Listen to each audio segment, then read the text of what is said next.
Hello. In this video I'm gonna explain how the AI works in Five Nights at Team Flare HQ. Now the reason why I chose this game instead of the first one is because I saw Evie Loverate's video about unseen content in Team Flare HQ, and I was wondering why some of the Pokémon were unseen in the game, so I'm going to answer that today. Upon first looking at the code, I immediately noticed something shocking. There is no RNG in this game, but even though there is no RNG, there are a few things about the AI that explain why half the Pokémon go unseen, but first I'm gonna have to explain how the Pokémon's AI works. All of the Pokémon have a counter called Wave. The counter will start going up by 1 every frame, once it is enabled. Also, I think it's important to show the counter in seconds. For reference, every 50th is 1 second. At the start of the night, the first counter is enabled. On night 1, this is a Spurs counter.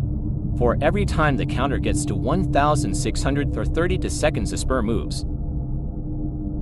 A Spur goes from camera 1 to camera 2, then to camera 7 to 8, then to 9. When a Spur gets to corridor 3 at 5,600, then something interesting happens. A Spur enters the office at 6,700, and at 6,800, well.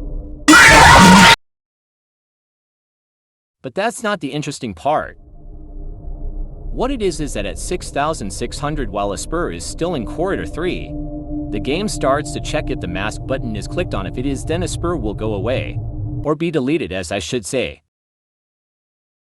Yep, that's how every Pokémon works once you deal with them. They're never coming back. Also, there is a major flaw with the way you deal with the Pokémon. It doesn't matter if you have it on or not, you just need to click on the mask button, and they will go away. You can do this while you have cams up too. This makes me believe that either this game was supposed to work differently, or the dev just copied the code from the first game and just modified it a bit. No hate to the dev, by the way, they probably made this game when they were just starting out, but geez. Anyways, after a Spur is dealt with, Meowth's counter will start going up.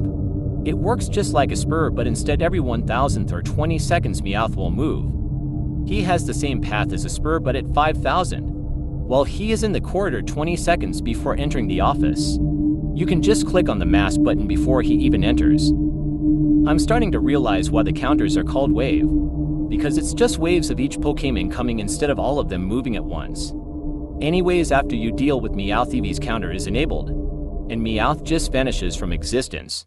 Now here's the thing, after you have dealt with the Spur and Meowth, it will already be almost 5 AM, and each night lasts 6 minutes.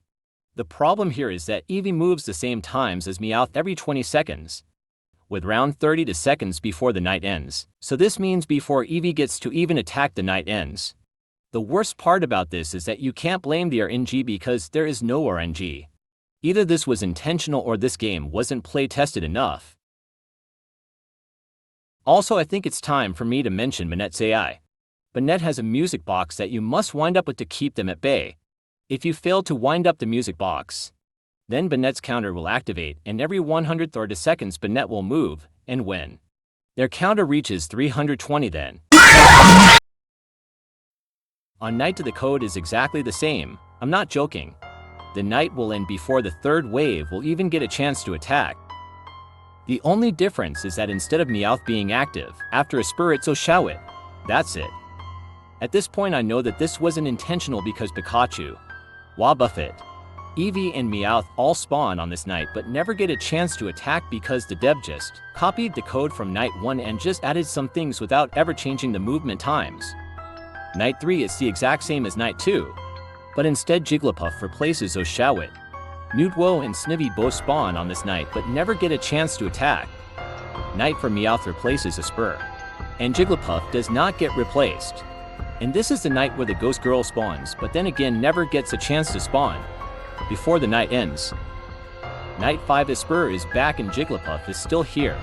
The movement times still are not changed, so the Pokémon never gets a chance to attack before the night ends. Night 6, the exact same flippin' thing as night 5, no one is replaced, the movement times are the same, and the third Pokémon never gets a chance to attack before the night ends. And may I talk about why the skip call button never works beyond night 1.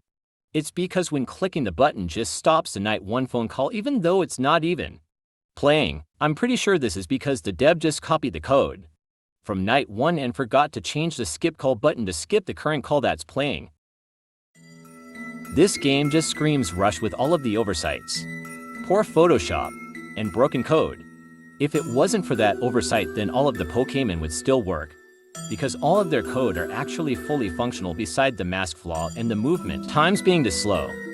But I will cut the dev some slack as this was their second game, and I don't even think they make games anymore, and they were probably young and still learning ClickTeam and code and stuff. But anyways, that was how the AI in FNAF HQ works. I don't have much else to say, so I'm just gonna end the video here. Bye.